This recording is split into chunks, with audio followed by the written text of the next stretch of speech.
안녕하세요 마공 여러분, 유튜브 동그린입니다. 살다 보면요, 정말 세상에는 의존하려고 하는 사람들이 너무 많은 것 같아요. 남에게 의존하는 거. 물론 아프거나 내 몸이 불편한 분들도 계시겠죠. 또 반대로 보면 이 몸도 마음도 아주 건강한데 괜히 뭐 저거를 해달라고 하거나 이걸 해달라고 하거나 남에게 부탁을 하는 거에 습관처럼 갖고 계신 분들이 정말 많은 것 같습니다. 저는 이런 분들을 보고서 자력이 없는 사람이라고 이렇게 말을 하는데요. 이 자력이 없는 사람들은요, 누군가는 나를 도와주겠지, 혹은 부모님이, 혹은 내 배우자가, 혹은 이 사회가 나를 책임져 주겠지, 그런 믿음이 마음속에 아주 깊이 있는 것 같습니다. 근데요, 이 믿음이 사실 정말 위험합니다. 이 믿음을 잘못 갖고 있으면 자칫하면 평생 스스로가 자기의 인생에서 스스로 서지 못한 채 남에게 휘둘리는 인생을 살 수밖에 없을 것 같아요. 그래서 오늘은요, 원불교에서 이야기하는 자력양성, 이거에 대한 가르침을 통해서 정말 진정한 자립심은 무엇인지, 그리고 어떻게 해야 각자의 힘으로 내 삶을 개척할 수 있는지 한번 이야기를 해보도록 하겠습니다. 그렇다면 남에게 의존하려고 하는 삶, 그 의존적 삶이 가져오는 그런 문제점은 좀 더 어떤 것이 있는지 살펴봐야 될 것 같아요. 한 노인이요, 지팡이를 이렇게 의존해서 걷고 계셨다고 합니다. 근데 옆에 있던 어떤 한 사람이 그것을 보고 다가가서 지팡이를 이렇게 딱 부러뜨렸다고 해요. 누가 봐도 이거는 너무한 거 아닌가. 이 행동은요, 사실 정말 강력한 메시지를 전달합니다. 남에게 기대면 기대는 만큼 스스로가 약해진다는 겁니다. 그리고 정말 내가 스스로 설 수 있는 힘을 길러야 한다는 것을 알려주죠. 우리 민족은요, 과거에 한국 사회에서 보면요, 그런 의존적인 문화가 좀 바탕이 되고 있는 것 같습니다. 물론 뭐 지금 이 시대가 좀 바뀌었죠. 그래서 어느 시대인데 라고 이렇게 이야기할 수도 있겠지만, 아주 과거에는요, 우리나라가 이 씨족 중심 사회였습니다. 그래서 사회에서 부모나 친척에게 기대서 사는 것이 굉장히 당연시되었던 시기가 있었다고 합니다. 또 과거에는요, 그 남녀를 이렇게 차별할 건 아니지만, 과거에는요, 이 여성분들이 부모나 혹은 남편 혹은 이렇게 자녀에게 의존하는 삶을 살아야 했기도 했다고 합니다. 그러니까 이런 삶이 익숙해지면서 결국에는 스스로의 삶을 개척하는 그런 힘을 잃게 될 수밖에 없는 거죠. 과거 얘기고요. 지금은 어떤가요? 지금 현대 사회에서도 사실 여전히 존재할 수도 있습니다. 막연하게 과거 얘기가 아닐 수가 있습니다. 그것을 이제 타력 생활, 그러니까 남에게, 타인에게 전적으로 의지하는 생활을 말하는데요. 주변에 있을 거예요. 예를 들어서 부모님의 재산만 바라보고 살고 있는 그런 자녀분들도 있을 수 있어요. 또 뭐 배우자의 물론 경제력에 기대서 살아가는 분들도 계실 거라고 생각을 합니다. 또 앞서 얘기했듯이 정부의 지원금이나 뭐 타인의 도움만 이렇게 계속 그것만 바라보고 있는 삶도 있을 수가 있습니다. 이런 삶의 태도가 계속되면요, 결국에는요, 스스로가 내 인생을 계속 의지만 하다 보니까 내 인생을 통제할 수 있는 힘이 뺏기게 되죠. 그래서 만약에 내가 도움을 못 받게 되면 결국 내 인생은 그냥 망하는 겁니다. 패가망신이 되는 겁니다. 그렇죠. 그렇다면 이 자립심을 정말 키우는 그런 실천법을 꼭 알고요. 나도 알고요. 또 이런 분들이 계시다면 뭐 주변에도 많이 알려야 될 것 같습니다. 어떻게 해야 정말 진정한 자립이 될 수 있을까? 원불교에서는요, 이 정말 진정한 자립을 하는 방법을 이 4가지 실천법을 소개할 수가 있을 것 같습니다.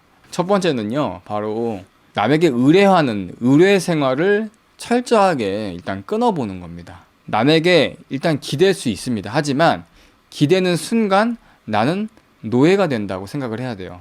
이 정도는 뭐 남이 좀 도와줘야 되는 거 아니야 라고 하는 생각, 저도 뭐 그런 생각을 할 수가 있고요. 많은 분들이 그런 생각을 할 수가 있습니다. 또 결국에 그렇게 남에게 이렇게 기대게 되는 순간에 내 삶을 통제할 힘을 잃게 됩니다. 처음에는요, 이 굉장히 정말 작은 의존일지라도 점점 커지면 결국에는 스스로가 아무것도 할 수 없는 그런 상태가 됩니다. 그래서 원불교에서는요, 이런 장치를 좀 둔 것 같아요. 어찌할 수 없는 경우가 아니면 의뢰 생활을 하지 말라라고 이렇게 좀 엄격하게 정해줍니다. 정말요, 내가 정말 모르는 분야는요, 전문가의 도움을 받아야겠죠. 또 요즘에는 뭐 AI가 너무 잘 돼 있으니까 AI에게도 도움을 받아서 쓰면 좋습니다. 좀 더 디테일하게, 그래서 의뢰 생활을 철저히 끊는 방법, 이것도 좀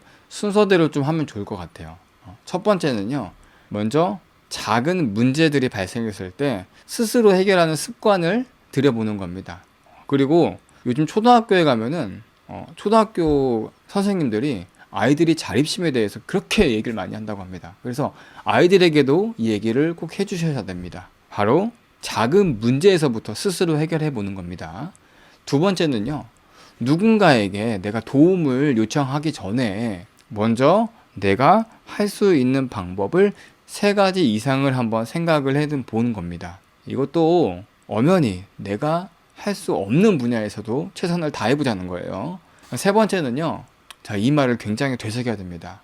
내 힘으로 살 수 있으면 내 힘으로 사는 것이 가장 행복하고 좋은 일이다 라고 말을 해야 됩니다. 스스로 하는 게 가장 행복한 것이다, 이렇게 보는 거죠. 실제로 그런 의뢰하는 분들의 얘기를 좀 들어보면 월급이 너무 부족해요. 좀 부족해, 많이 못 벌어요. 그래서 부모님께 생활비를 받아야 할 수도 있습니다. 근데 생활비를 받는 것보다는 반대로 내가 생활비를 정말 줄여보고 내가 할 수 있는 추가적인 수입을 찾아보는 게 더 좋다는 거죠. 그리고 또 회사에서 혹은 가정에서 문제가 일이 생겼습니다. 그러면 무조건 상사에게 혹은 이렇게 가족에게 물어보는 것보다 내가 먼저 스스로 해결책을 찾아본 후에, 그리고 나서 정말 필요할 때만 도움을 요청하도록 해봐야 됩니다. 이 방법의 핵심은요, 도움을 받는 것이 문제가 아니고요, 문제를 스스로 해결하려는 노력조차 하지 않는다는 것입니다. 자, 의뢰 생활을 끊는 두 번째는요, 가정에서 우리가 남녀 모두가 경제적으로 혹은 정신적으로 스스로가 자립을 해야 됩니다. 누구도 누구에게 의존해서는 안 됩니다. 결혼을 하면요, 뭐 육아를 해서 분업을 할 수도 있겠지만, 혹은 혼자 사는 분들도 계시겠지만, 결혼을 하면 남녀가 볼 때 남편이 나를 책임져야 돼 라고 이야기하는 분들이 계시기도 하고요. 가정에서 하는 그런 일들은 아내가 다 알아서 해야 돼 라고 이렇게 생각하는 분들이 있을 수 있습니다. 근데 아직도 이런 분들이 계신지 모르겠습니다만 간혹 있는 것 같기도 합니다. 그래서 원불교에서는요, 아주 오래전부터 남자 여자가 동등하게 자립을 해야 된다라고 강조합니다. 그러니까 자립이라고 하면 따로 사는 게 아니에요. 스스로 다 경제적으로, 정신적으로 할 수 있어야 된다는 겁니다. 아이를 정말 보거나 부득이한 경우를 제외하고는 저는 이렇게 하면 안 된다라고 생각을 합니다. 근데 이게 안 되는 분들도 많으실 거예요. 그래서 좀 독하게 생각을 해보세요. 경제적으로는 내가 독립을 해야 됩니다. 배우자에게만 그런 기대는 삶은요, 정말 위험하구나라는 것을 좀 인식을 해보고요. 또 스스로 경제가 된다는 것이 굉장히 중요합니다. 그러려면요, 스스로 나 자신의 재능과 이런 능력을 키워야 됩니다. 정말 최악의 경우를 대비해서 배우자가 사라질 경우에 내 삶이 흔들리지 않도록 이렇게 지금부터 자립심을 갖춰놔야 됩니다. 또한 앞서 얘기했듯이 남자 여자가 모두 이제 역할의 구분이 없이 서로가 동등하게 가정 책임을 지도록 해야 된다는 겁니다. 실제로 살고 있는 이야기를 한번 들어보면 남자 혼자 돈을 벌고요, 아내가 이제 집안일만 하고 있습니다. 어쩔 수 없는 경우를 제외하고요, 저는 정말 좋은 모습은 아니라고 생각을 합니다. 아내도 경제활동을 좀 하고요, 남편도 그만큼 가사를 분담해서 충분히 할 수가 있습니다. 그러니까 배우자에게만 기대지 않고요, 결국에 자기 힘으로, 정말 자기 힘으로 나의 삶을 결정하고 자립을 갖춰야 된다는 겁니다. 여러분 보세요. 내 인생인데 왜 상대방이 나의 인생에 내 선택을 대신 하려고 합니까? 아무리 경제력이 있다고 해서 그럴 수는 없는 거예요. 사람마다 다 틀리게 직업과 취미와 인간관계까지 모든 결정을 정말 스스로 주체적으로 해야 됩니다. 요즘에 그런 분들은 없겠지만 결혼을 했다고 해서 한 사람이 다른 한 사람을 책임을 지는 시대는 끝난 것 같아요. 정말 서로가 정말 독립된 존재로 함께 성장을 해 나가야 될 것 같습니다. 자, 진짜 자립할 수 있는 세 번째 방법. 무조건적인 도움을 받는 것은 오히려 독이 될 수가 있다는 겁니다. 노력 없이 받는 거는 절대 도움을 주시면 안 됩니다. 절대 도움이 안 돼요. 근데 도움이 정말 필요하다고 해서 그냥 줘야 되는 거 아닙니까? 라고 질문을 할 수가 있어요. 하지만 원불교에서는요, 노력 없는 도움은 독이다 라고 이야기를 합니다. 살다 보면요, 누군가 나에게 도움을 요청할 때가 굉장히 많아요.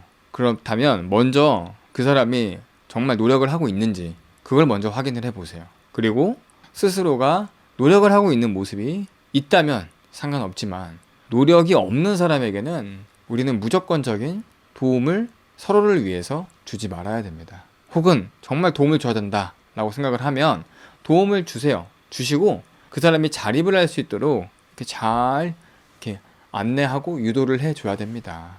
실제로 청년이 정말 취업이 안 돼서 힘들어요. 그래서 부모님이 계속 용돈을 자녀에게 이렇게 주는 경우가 있습니다. 근데 정말 자녀가 잘 되길 바라고 정말 독립을 하길 바란다면 본인이 먼저 본인의 직업을 찾고 노력을 해야 됩니다. 그렇게 도와줘야 되는 거죠. 그리고 또 나이가 좀 되다 보면 사업을 하는 분들이 또 많아요. 그래서 사업이 힘들다면서 매번 이렇게 조금씩 돈을 빌리는 친구들이 간혹 있습니다. 근데 무조건 돈을 빌려주는 게 아닙니다. 빌려줄 수 있어요. 하지만 함께 그 사업이 잘 될 수 있도록 해결하는 방법을 찾아보는 게 전 더 중요하다고 생각을 합니다. 즉 도움을 주는 것이 정말 저는 진정한 자비는 아닌 것 같습니다. 스스로 살 수 있도록 돕는 것이 진짜 자비심이고 상대를 위한 마음이 아닐까 생각이 들어집니다. 네 번째는요, 부모 봉양과 유산의 상속 그 문제입니다.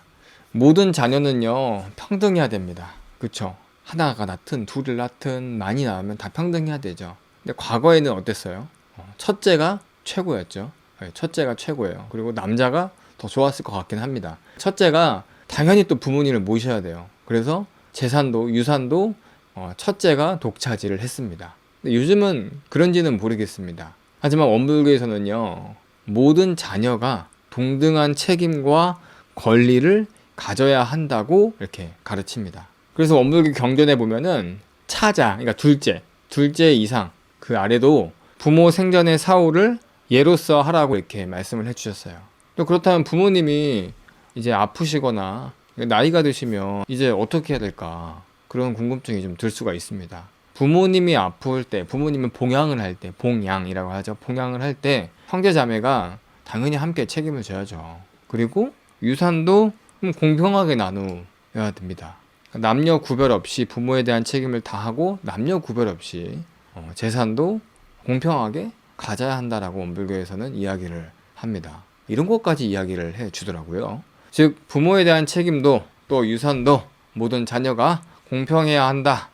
남녀 차별은 없다. 자, 여기까지입니다. 마공 여러분, 자, 오늘 말씀드린 이 동그리의 철학은요, 이 자립심에 대해서 이야기를 해드렸습니다. 좀 길게 말씀을 드렸는데요, 좀 정리를 해드리면 첫 번째는요, 남에게 기대지 않는다. 작은 일도 스스로 해결하는 습관을 들여보자. 두 번째는요, 배우자에게 의존을 하지 않는다. 각자의 경제적 그리고 정신적 자립을 이뤄보자. 세 번째는요, 무조건적인 도움은 주지 않는다. 노력 없는 도움은 독이 된다. 네 번째는요, 부모님에 대한 봉양, 유산은 평등하게 하자. 장남과 차남 이렇게 구분 없이요, 정말 공평해야 된다 라고 이야기를 해드렸습니다. 여러분, 정말 진짜 자립이라는 건요, 내 인생의 주인이 바로 되는 겁니다.